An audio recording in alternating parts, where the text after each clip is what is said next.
Magandang araw. Ako si Ma'am Sab at 11 years na akong nagtuturo sa Culiat Elementary School.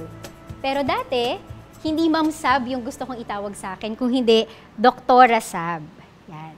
So matagal ko pinanghawakan yun, obvious naman, di ba? Parang since nursery, pag sinabi na, anong gusto mong maging? Tapos magbibihis kayo ng anong gusto mong maging. Ang sinusuot ko ay suot na pang doktor. Ayan. Gusto ko talaga maging developmental pediatrician. So kahit dati pa, gusto ko na ng mga bata, di ba? Ayan. So gusto ko makatrabaho yung mga bata. Pero bakit nagbago, no? Bakit mula sa pagdodoktor, tapos ang course ko ay biology, so pre-med dapat, nag-apply ako sa medical school. So paano ako naging isang public school teacher? Ang masasabi ko lang siguro, dahil yan sa isang tawag. At ito yung hindi madramang tawag na may tawag akong natanggap. Hindi. As in literal, may tumawag sa opisina at sabi na iniimbitahan ako sa isang meeting. At sino yung nagpa-meeting? Yung mentor ko. Ang pangalan niya ay si Ma'am Atchut at siya ay yung vice president siya dati ng Ateneo. Pero nung college ako, ginagabayan niya ako. Sobrang importante ng mga mentor sa buhay natin. No? So kung may mentor ka, mapalad ka kasi merong sumusubaybay sa'yo. No? Pag may questions ka about life, ganun. So ganun si Ma'am Atchut sa akin. Pero ang pinagtataka ko, kasi nag-imbita siya ng mga young people, tapos sinescribe niya kung anong klaseng teacher yung kailangan ng Pilipinas. Tapos parang sabi niya sa akin, baka gusto mo. Sabi ko, ma'am, bakit mo ko inimbitahan sa meeting na to? Alam mo namang magdodoktor ako. At ang sabi lang sa akin ni Ma'am Atchut ay, kasi naniniwala kong kaya mo maging magaling na teacher. At dahil may isang unang naniwala, andito ko ngayon. Fast forward 11 years, nagtuturo pa rin ako sa Culiat Elementary School. Pero pagkatapos ng usap na yon, hindi naman ganun kadali gumawa ng desisyon eh. Diba? Pag naharap ka sa isang sangandaan, alam mo na nandun ka. Kasi kahit pinanghawakan mo isang pangarap for how many years, sa isang tanong, gusto mo bang maging teacher, nagulo yun lahat. Hindi ako makatulog, lagi ako nag-iisip, ano ba talagang gusto ko. So lumapit ako sa isang brother, no, sa isang Jesuit, tapos parang sabi niya sa akin, sa pag-isipan mo 3 bagay. Una, ano ba ang passion mo? Ano bang hilig mong gawin? Ano yung nagbibigay buhay sa'yo? Para sa kanya yun yung passion, hindi lang to yung hilig eh. Pero what is life-giving for you? Diba? Tapos ano yung skill mo? Ano yung kaya mong gawin? Kasi hindi pwedeng andun lang yung puso mo, feel na feel mong gawin, pero hindi ka naman magaling doon. So ano yung kaya mong gawin? Tapos yung pangatlo, ano yung pangangailangan? Ano yung need na gusto mong punuan? Na kapag naharap ka doon, hindi mo matatalikuran. Yung talagang kumikirot sa puso mo. Hindi ako... honestly, pag nakakita ko ng bata sa daan, parang inisip ko, dapat nasa paaralan sila. Dapat, kung karapatan ng edukasyon, dapat hindi ganun kahirap mabigyan sila ng edukasyon, di ba? Bakit ganun? So, yun, hindi ko matalikuran yun. At isa yun sa palatandaan na, baka nga dito. Tapos sabi niya, alam mo, Sabs, pag nagtagpo yung tatlo, yung gitna ng passion, skill, and need mo, yun ang vocation mo. So, pag-isipan mo. At yun, nung binalikan ko yung history ko, saan ba ako dinadala ng Diyos, ano yung mga karanasan ko dati, yung passion ko ever since was education. Nag-tutor ako, nag-volunteer tutor ako sa mga public school children. Yung skill ko, parang na-realize ko sa pag-tutor na parang, uy, natututo sila sa akin, so pwede ko tong karirin, di ba? Tapos yung need, parang, yun nga yung sabi ko sa inyo, bukod dun sa desire na parang yung tanong na bakit ganito, bakit mahirap para sa mga kabataang Pilipino na magtapos ng education. Para sa akin, ang laki ng pangangailangan ng isang magandang edukasyon sa isang bansa. Diba? Parang sabi natin na sa isang magandang edukasyon, magkakaroon tayo ng mga mamamayan na kayang mas critical na mag-isip. Diba? Magkakaroon tayo ng mamamayan na kayang iangat ang bansa kasi may kakayahan sila, may skill sila, may knowledge sila. Magkakaroon tayo ng mamamayan na kayang pag-isipan ng mabuti ang mga boto nila para magkaroon tayo ng mabubuting pinuno. Yun para sa akin importansya ng edukasyon At kailangan na kailangan sa Pilipinas yun. At dahil doon, parang naku-curious ako. Isa din sa rason, kasi ang laging tinatanong sa akin, bakit ka nag-public school? Bakit di na lang private school? Teacher din naman. Diba? Pero ang iniisip ko, una, karamihan sa estudyante natin sa Pilipinas ay nasa public school. 90% ng elementary ay nasa public school. 80% ng high school ay nasa public school. So kung meron ka mang gustong maintindihan, kung meron man akong gustong maintindihan sa sistema ng edukasyon, gusto kong maintindihan yung sistema na nakakaapekto sa karamihan ng kabataan sa Pilipinas. Diba? So, punta tayo sa public school. Kasi hindi pwedeng nandun ka lang sa fringes, diba? Kung gusto mo talagang alamin, bumabad ka, tumalon ka, lumundag ka, lumangoy ka. So, nandun, yun, isa yun sa dahilan. At nung nandun ako sa public school, mas umigting pa yung desire ko na manatili. Kasi karamihan ng estudyante ko ay nasasalamin yung buhay ng karaniwang Pilipino. At karamihan sa kanila talagang laki sa hirap. At kung meron akong isang pangarap bilang guro, no, parang pangarap ko na mas bumuti lang yung buhay nila kaysa sa buhay nila ngayon. Na sana maputol man lang yung cycle ng poverty kasi nakapag-aral sila. At malaki yung papel ng isang guro doon. So yun, kaya ako nag-public school dahil sa mga rason na yun. Ang isang teacher ay isang leader. Kahit paminsan hindi yun yung pakiramdam ng mga public school teachers, di ba? Pero kukwento ko ng saglit ang Towns, no? Kasi sa Towns, ito ay isang grupo ng empowered women leaders, no? At mapalad ako kasi nung nag-start yung pandemic, nagsimula ang Towns ng isang PPE drive dahil kulang talaga eh. Parang ang daming nagkasakit, pero kulang tayo ng PPE. So nag-respond yung Towns. Tapos ako, nag-volunteer lang ako kay Doc June Lopez. Tapos sabi ko, Doc, pwede ako mag-pack ng PPE. Pero dahil onti pa lang kaming volunteers, bigla akong naatasan na mamuno ng isang committee. Pero naman, kung titignan mo, ang committee na yon, ako yung isa sa pinakabata. At under me are wiser, older, empowered women ng Towns, no? Sobrang hiyang-hiya ako magbigay ng utos. Na-imagine mo bang, Tita Cheche, Lazaro, pwede po bang pakitawagan yung supplier? Parang sobrang nahihiya akong magbigay ng utos sa mga sobrang idol kong mga babae. To minsan isip ko nga, paano ko nabilang dito, di ba? Pero ang swerte-swerte ko rin nakasama ko sa kanila dahil meron ako mga natutunang maraming bagay, no, about leadership. Ang una ko natutunan, kahit na palautos ako kasi kailangan eh, 'di ba? Ano to eh, relief effort to eh. Walang kaarte-arte. So, sobrang gagawin nila yung kailangan gawin. At doon ko nakita yung ibig sabihin ng empowerment. Na hindi dahil merong kakapangyarihan, kailangan mo yung ipangalandakan all the time, palagi. Pero para sa kanila, nakita ko dito sa mga Towns titas yung tawag ko sa kanila, di ba? Sa mga Town tita ko ay kapag alam mong may kapangyarihan ka, alam mo rin ang humility, meron kang kapangyarihan na panghawakan ng sarili mo at sabihin na hindi ito yung panahon na mamumuno ako. Ito yung panahon na susunod ako. Parang this is not the time for me to lead, but this is the time for me to follow. Yun yung tunay na empowerment kasi nare-recognize mo with all humility and honesty na hindi ito yung panahon. Na hayaan ko muna yung iba. Diba? Kasi mas may alam siya, kasi mas may kakayahan siya. Galing, diba? Pero all of these are awardees, no? Mga rock stars in their fields.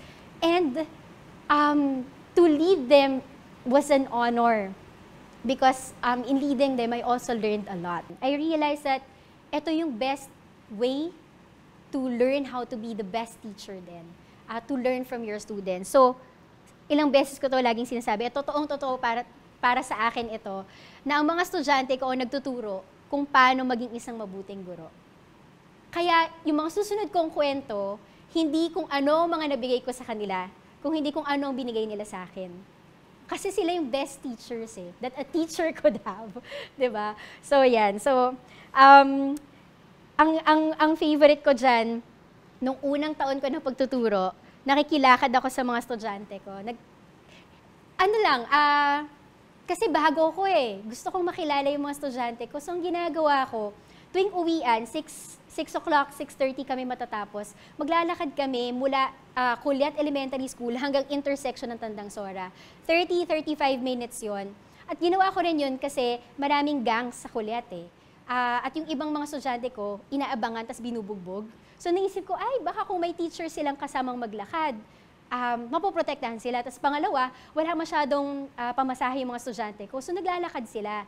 So sabi ko, maganda rin sigurong sabayan na sa paglalakad yung mga, kaya siya solidarity walk. Para talagang masabayan ko yung mga estudyante ko. At favorite na favorite ko yon every day. Kahit sobrang pagod ko the whole day. Kasi pag naglalakad kami, sila yung teacher, ako yung student. Sila yung nagle-lecture, ako yung nagle-notes. Nagle-lecture sila tungkol sa buhay nila. Diba? Naalala ko, dahil magpapasko na, si Clara, sabi niya sa akin, alam mo ma'am, may Christmas tree na kami. Sabi ko, talaga? Sabi, paano?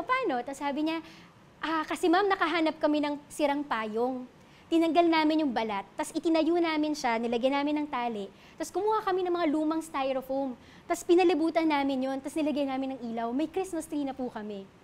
Tapos sobrang tuwang-tuwa ako, kasi kinukwento niya yun sa akin ng hindi yung parang, ma'am, kawawa naman kami, sirang payong lang yung namin, yung Christmas tree namin. Hindi, with pride, na ma'am, nagawan namin ng paraan, wala kaming pera, pero may Christmas tree kami. Tapos sabi ko sa sarili ko, sino ba naman makakapagturo sa'yo ng kung paano gumawa ng Christmas tree out of broken umbrellas? Only my students, di ba? Parang, ang galing. Tapos doon ko na-realize na every time magkukwento sila, kahit gaano kahirap yung buhay, sabi nila, ma'am, tatakbo sila sa tabi mo, ma'am, natikman mo na ba yung kanin na may oil, tsaka patis, at tsaka toyo? Kasi ma'am, yun yung pagkain namin. Kung ikaw, syempre isipin mo parang kawawa naman itong mga batang to. Pero alam mo, wala akong nakitang ni isang trace of pity in them. And na-realize ko, dapat kung magtuturo ako, hindi ako magtuturo dahil naaawa ako. Dahil parang nakakaawa naman, kailangan nila ng mas magandang buhay. Kailangan kong magturo kasi nagtitiwala ako sa kakayahan nila. Kasi sa bawat kwento, nakikita ko yung kakayahan at galing nila. At magtuturo ako para palabasin yun. Diba? Kasi kung awa lang, baka sa akin pa nila matutuhan yung awa sa sarili nila. Kasi to begin with, di naman sila naawa sa sarili nila eh. Ang nagkukwento sila kasi gusto nilang magpakilala. At yun yung lesson to be learned in that, di ba? Yun, na hindi siya awa kung hindi tiwala. Tiwala sa kakayahan ng iba.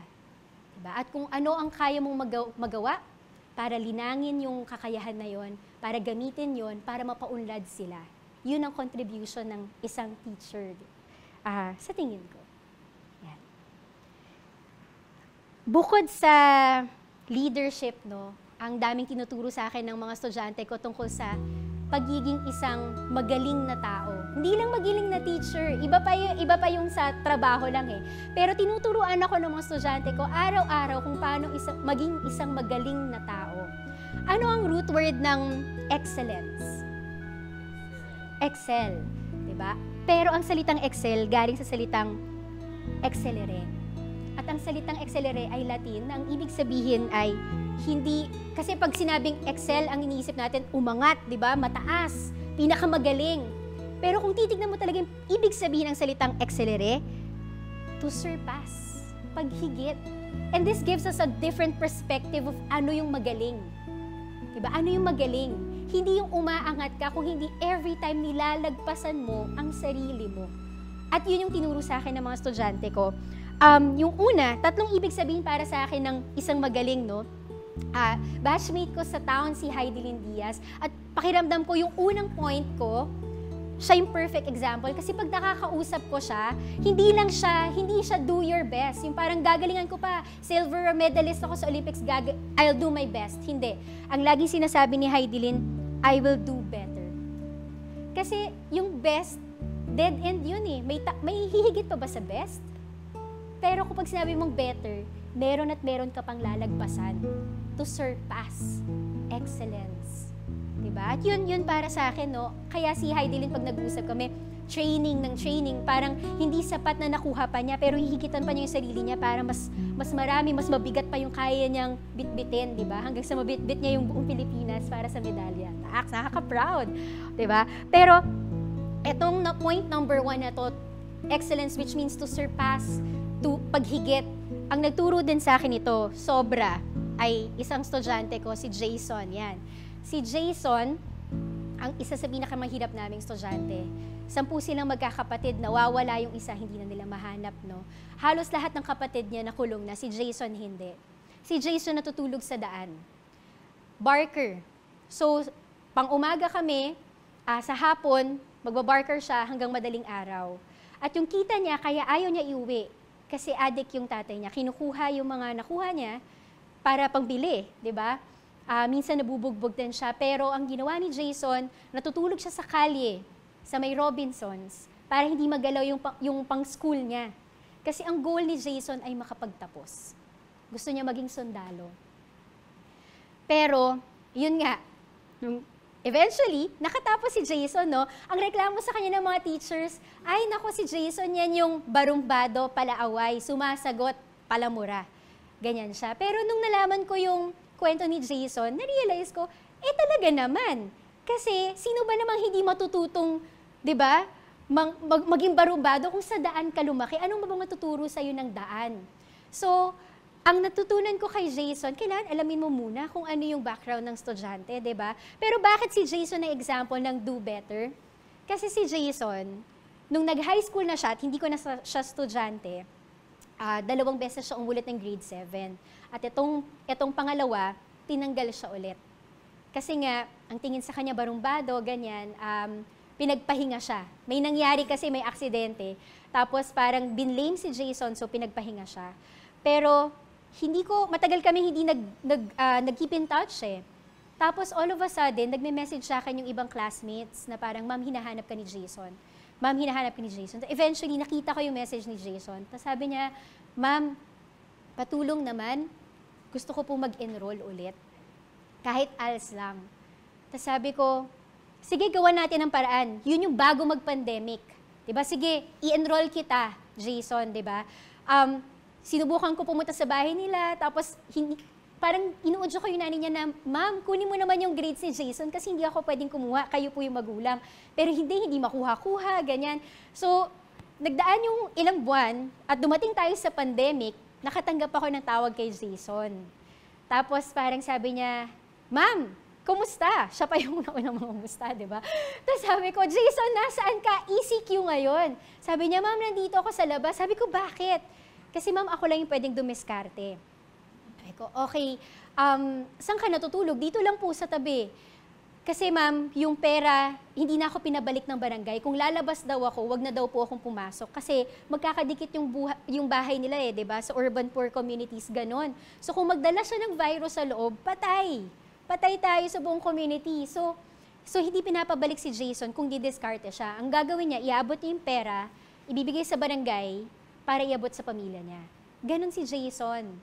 Pero, di ba, isang bata na iniisip natin barumbado, ganyan. Pero grabe mag-isip tungkol sa kapwa, di ba?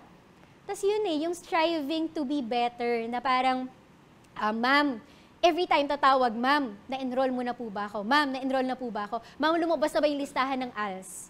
Tapos alam mo, fast forward, kasi hindi namin makuha yung ng signature ng parents si Jason. Ako yung nakalistang guardian niya. So ngayon, naka-enroll siya sa ALS, nagsimula siya, tumatawag siya sa akin kapag wala siyang pang-paprint ng modules. So Jason, ipiprintan kita ng module. Ma'am, ganyan, wala po akong pang-load. Sige Jason, ganyan. Ako yung naging guardian ni Jason. Pero kasi siya yung pag-asa ko. Sa 10 magkakapatid, siya yung hindi nakulong, siya yung gustong makapagtapos, meron akong pag-asa para sa isang pamilya na yon, na at least kahit papano yung buhay ni Jason, mas maganda kaysa sa buhay niya ngayon, di ba? So, alam ko matagal pa yung lakbayin namin, pero as long as gusto ni Jason to do better, andun yung isang teacher para sumuporta. So, yun lang yung silent siguro na pangako ko para kay Jason. So, masaya kami ni Jason, huwag kayong mag-alala dito. Yung pangalawa, ano pang tinuro sa akin ng mga estudyante ko? Di ba yung first point is to do better. Si May naman, iba namang klaseng excellence yung tinuro sa akin ni May. Si May, nakita mo yung medals niya, no? Si May ay salutatorian namin nung Kulyat Elementary School. At nung lumipat siya ng high school, syempre nasa first section siya. Ang turo sa akin ni May, ang excellence ay hindi lang pag-angat, kung hindi pagbaba, para maiangat ang iba. Yun tinuro sa akin ni May. Kasi pagdating niya sa high school, narinig niya na marami pang high school ang hindi magaling magbasa. Batchmates niya. So ang ginawa niya, hindi siya inasang teacher tinipon niya tong mga estudyanteng ito, 50 students. Tapos sinimulan niyang mag-tutor, magbasa. Ang tawag sa kanya ng mga estudyanteng, kapwa estudyante niya, Ma'am May. Tapos, ginakwento niya sa akin na, alam mo, ma'am, ginawa ko nga yung tulad ng ginagawa mo sa amin eh. Yung una kong tanong sa kanila ay, anong mga pangarap nyo? Kasi ito ay hakbang para maabot natin ang mga pangarap nyo. Ganun daw. Pero nung pinapakinggan ko yung kwento ni May, nakwento niya na pagkatapos magturo ilang buwan, ganyan, nagkaroon sila ng departmental test sa English. No? At dahil si May, dahil nagtuturo siya, gumagaling siya. Ganun ang according to research, yun daw yun eh. Habang nagtuturo ka, gumagaling ka. So naka-highest si May. Pero meron pang isang highest, departmental so buong batch. May isa pang naka-highest. Yung isang estudyante ni May. Galing. At anong sabi ng mga matatanda? Nagkopyahan kayo, no? Binigay mo yung sagot sa kanya, no? Kasi highest ka eh, tapos highest din siya. Tapos sabi ni May, ma'am, hindi po. So, syempre, umiiyak din yung estudyante, pinatawag sila sa principal's office. Ma'am, hindi po. Tapos sabi ni May, kung gusto nyo po, pag-retake nyo po kami ng test. Diba? Tapos sabi ng estudyante ni May, Ma'am May, wag na, hayaan mo na silang isipin yon, ganyan, ganyan. Tapos sabi, hindi, pakita mo kung anong kaya mo. So nag-retake sila. May tagabantay, may proctor, ganyan. Pagkatapos i-check yung mga papers sila, ang taas ni May, 46/50. Yung estudyante ni May, 48/50. Diba? Ang tanong ko lang kay May, ilan kayo sa first section? Ma'am, mga 50. Bakit ikaw lang nagturo? Bakit ikaw lang nagturo? Tapos sabi niya, ma'am, kasi busy sila sa grades nila eh. First section eh, competition, di ba? Sabi ko, alam mo, May na-realize ako. Okay lang maging matalino. Walang masama sa pagiging matalino, pero iba pala talaga ang magaling na tao, no? Kasi iba lang yung, okay, matalino ka. Pero ang magaling ay kaya mong gawing magaling ang iba. At yun yung naging definition namin ng excellence ever since sa klase ko. Tinuturo ko yan year after year. Pag sinabi ko, anong isang magaling na tao? Sasagot lahat ng estudyante ko, magaling sa isip at puso. Kasi para sa amin, ang magaling na tao ay kayang gawing magaling ang iba. Kaya hindi lang, ang excellence ay hindi lang pag-angat, hindi pagbaba. Lalo na kung alam mong okay ka na, bababa ka para maiangat mo ang iba. Yun yung natutunan ko kay May about excellence. Ang magaling na tao ay kayang gawing magaling ang iba. At dahil dyan, nagkaroon kami ng teaching strategy, ng isang routine sa klase. Ang tawag namin, Teach Okay. Kasi para matulungan nilang iangat ang isa't isa. So pag sinabi kong teach, sasabihin nila, okay. Tapos haharap sila sa kapartner nila, tapos magtuturuan sila. Yan. Kaya nagtuturuan sila dyan. Kasi every after ng lesson, ang gagawin ko, before the quiz, kailangan siguraduhin natin na nakuha ng katabi mo yung lesson. Lalo na kung kaya mo at alam mo na, naintindihan mo na, tulungan natin yung isa't isa. At sobrang magical ito dahil umaangat talaga yung grades nila. Hindi ako nagloloko. So, nagtuturuan sila at kahit na wala na sila sa klase ko, ginagamit nila yung Teach Okay. Doon ako natutuwa kasi dala nila yung value nung pag-angat sa iba. Meron akong estudyante, si Rexon, nandyan siya, ayun, yung maliit. Ganyan. Si Rexon, nag-high school siya, nagti-teach okay pa rin siya sa mga klaseng hindi nakakaintindi kahit hindi na sinasabi ng teacher. At nitong pandemic, ang ginawa niya, merong 3 mga mas maliliit na bata, nagpapaturo sa kanya ng math. Diba? Tiniteach, sabi niya, ma'am, nagti-teach okay ako ngayong pandemic. Teach okay pa rin yung tawag nila. Sabi ko, wow, ang galing. Tapos ma'am, alam mo, nung birthday ko, sinurpresa ko nung 3 ugok. Gumagano ba siya? Hindi daw niya namalayan, binilan pa daw siya ng cake ng mga estudyante niya, di ba? Tapos si Lovely, ang estudyante ko rin, dahil dyan sa Teach Okay na yan, na-realize niya yung pag-angat ng iba. Nung birthday niya, 16th birthday niya, nitong October, parang gusto niya dapat magpa-party, pero nung nangyari yung pandemic, pinag-isipan niya, paano ko ba gagamitin yung meron ako para mag-angat ng iba? At ang ginawa niya, kumuha siya ng mga donations para sa Philippine Children's Medical Center, kung saan na-confine dati yung kapatid niya at namatay eventually. Sabi niya, ma'am, alam ko yung pakiramdam ng maging andon. At kung ngayong pandemic, mahirap yung pagdalaw, baka pwede kong maiangat yung spirits nila. So nakakuha kami ng 130 food packs and hygiene packs. Siyempre, assistant naman ako ng estudyante ko, so tulong kami sa packing, sa delivery. Pero yun, parang ang saya lang makita na all of us, including me, trying to practice what excellence is and what our class wants it to be, no? Ang magaling na tao ay kayang gawing magaling ang iba. So, yan. At yung pangatlo naman, bago ko pumunta dun sa pangatlo, naisip ko na in terms of yung pag-angat, kasi lagi natin sinasabi na, di ba, nung mga panahon na pag okay ka, pakiramdam mo okay na rin yung kapwa Pilipino mo. Hindi. Para sa akin, hanggat may yun yung lagi ko sinasabi sa mga estudyante ko, pag wala na kayo sa klase ko, kung maisip mo lang yung teach okay, hanggat may isang kasama ka, may kapwa Pilipino ka na hindi okay, hindi ka pa rin okay. Kapag naabot mo na yung pangarap mo, sana isipin mo na mag-angat ng iba. Yun yung lagi naming pinag-uusapan, no? Kasi tayo-tayo rin ang magtutulungan sa bawat isa. Tas yun. Tas connected dito kasi yung idea ng love for country. Kasi para sa mga bata, sa totoo lang, medyo vague yung idea ng country. Ano bang bansa? Pag tinanong yung Pilipinas, ano yung Pilipinas? Sinasabi nila yung mga lugar, di ba? Manila, Davao, Cebu, yan para sa kanila. Pero paano mo ipapakilala yung love for country for kids? Para sa akin, yun ay ang kapwa Pilipino. Diba? Kasi ang love for country, hindi lang siya yung pride eh. Ang ganda ng bansa namin, ang ganda ng beaches namin, I'm so proud to be Filipino. O pag may mga nakakuha ng medalya, parang nanalo si Heidi Lin, sobrang proud kong Filipino. Pero hindi natatapos doon yung pagmamahal sa bansa. Ang tunay na pagmamahal, ibig sabihin may pakialam ka enough para pagandahin at iangat ito. At hindi yun madali. At it takes every one of us. So para sa akin yun na, at paano natin magagawa yun? Kaya ito yung picture kasi, pakiramdam ko panahon na para hindi tayo magwalang bahala. Ang dali kasing maging trapped sa isang bubble eh. Yung may sarili kang mundo. Pag okay ka na, ang daling makulong doon eh. Okay naman ako, lalo na ngayong pandemic na may social distancing at parang feeling mo hiwalay ka sa iba. Okay ka naman eh.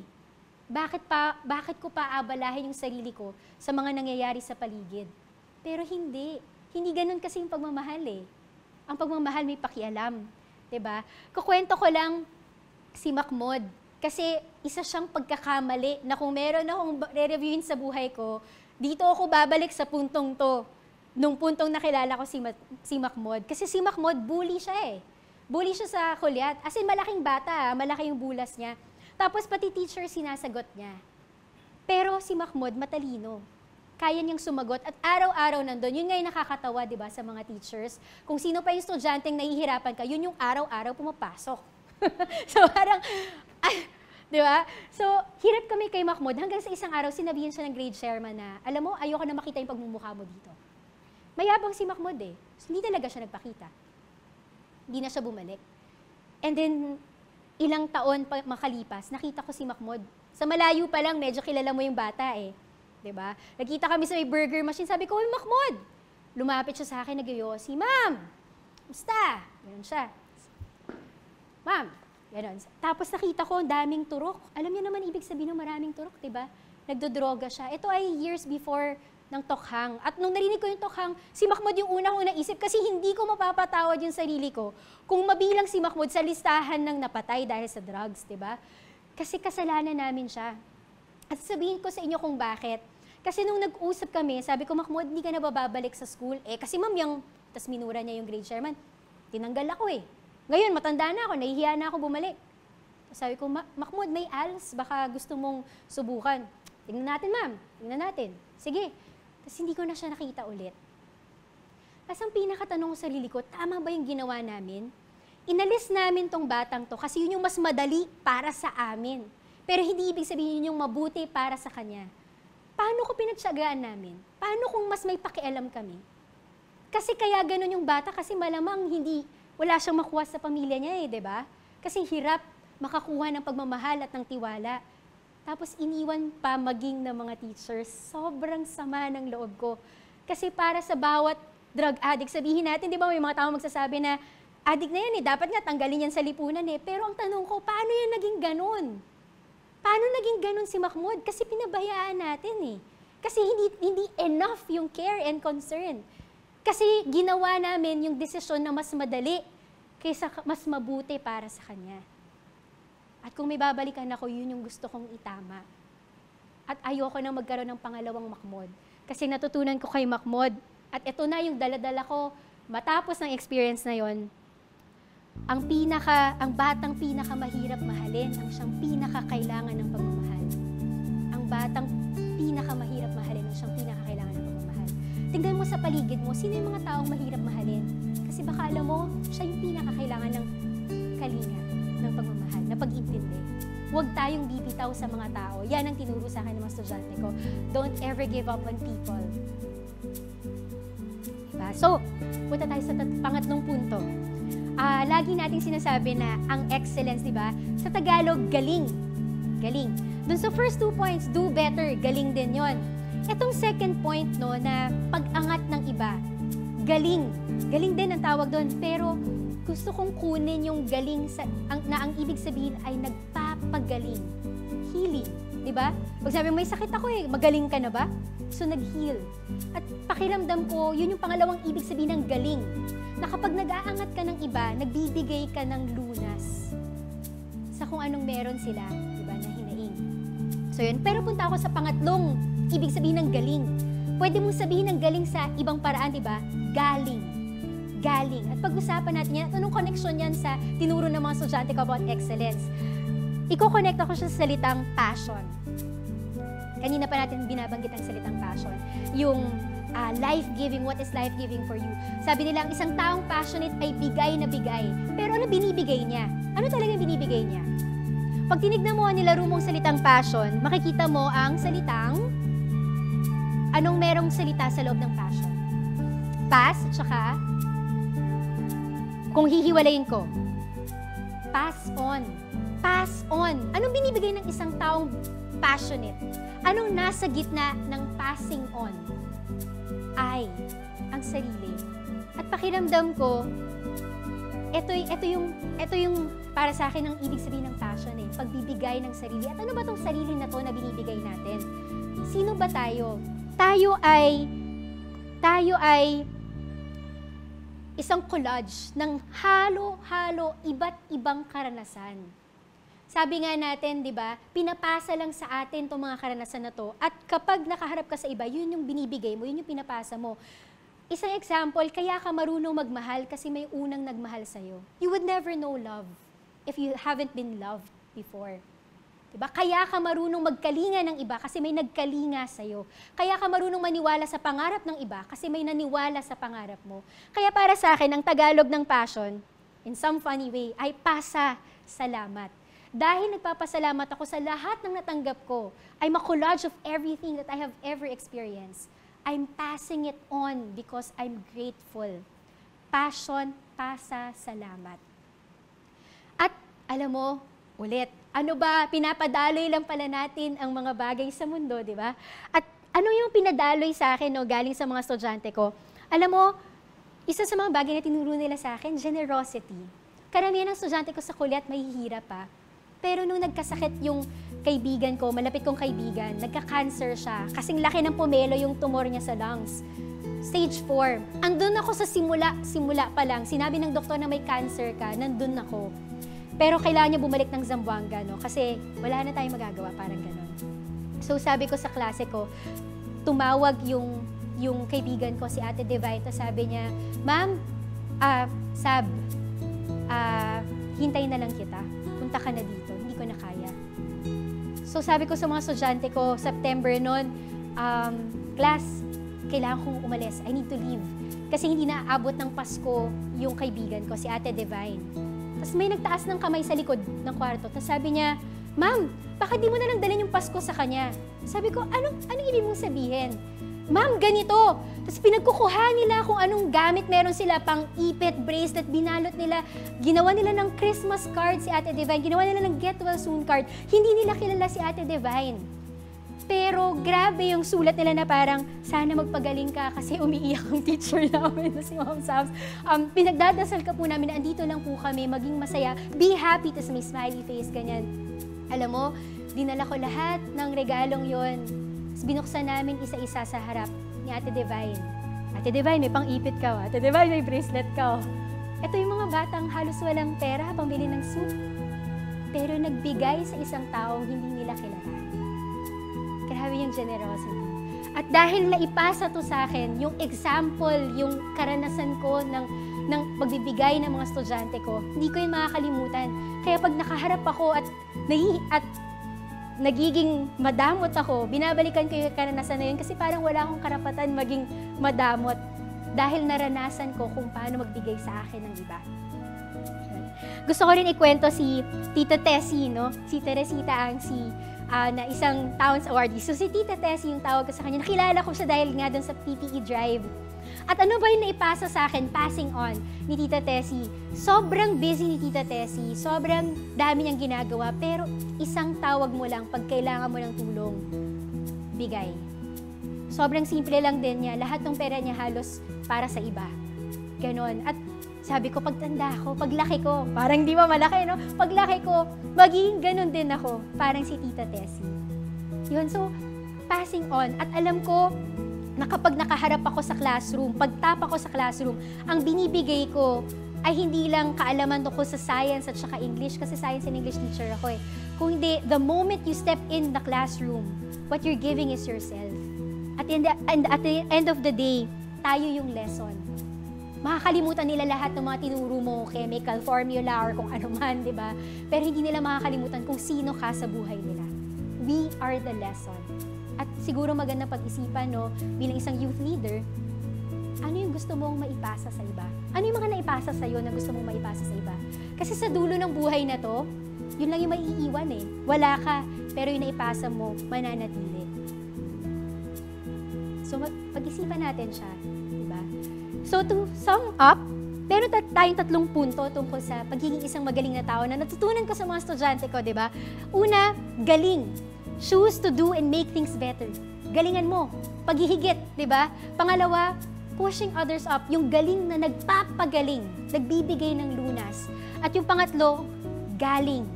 To pass on what has been given. Bilang pasa, salamat. At para matandaan nyo, mas madaling matandaan, isang salita lang naman yan. Galing. Galing.